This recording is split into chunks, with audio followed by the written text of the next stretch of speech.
Hi, I'm Jesse Terry. I'm going to show you today how the Akai Professional APC40 Ableton Live controller works. The clip launch section gives you an 8-track by 5-scene control over live session view, which can be expanded with the bank select and shift buttons. A ring around the clips in live session view shows you where you are in the set. The buttons are lit orange to show that there's a clip in the slot, and when you press that slot to play it, it'll turn green when playing.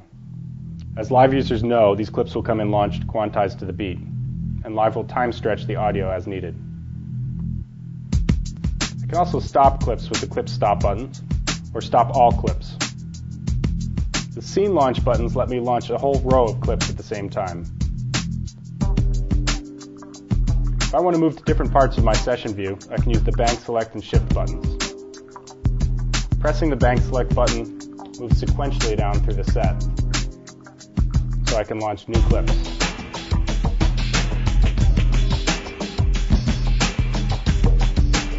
Holding the shift button lets me jump to different areas of my set.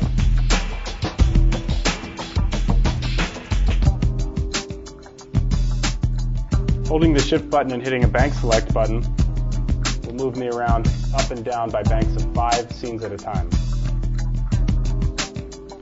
In the mixer section, you have 8 channels plus a master fader, which can be expanded with the bank select buttons. You can also use the activator buttons to mute your tracks, or the solo buttons to solo. Solo buttons can also be used as pre-cue, along with the cue level knob. You can also arm tracks down at this section.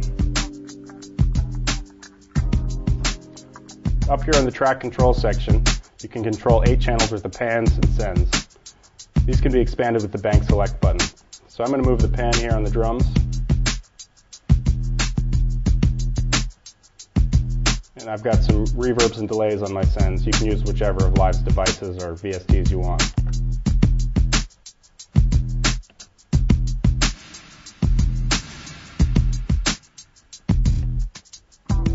The tap tempo and nudge buttons let you sync up with either turntables or other musicians. Track selection and device control let you control effects for each channel. So pressing number 2 here, that brings me to my top level effects on track 2. I can turn those effects on and off. I can move between different effects. And I can also switch the views to the clip and the track. So I can see the audio that's playing, or go back to the device view. I'm going to go over to the master fader here and try out some DJ effects I've got set up. You see those knobs automatically linked to that selected device.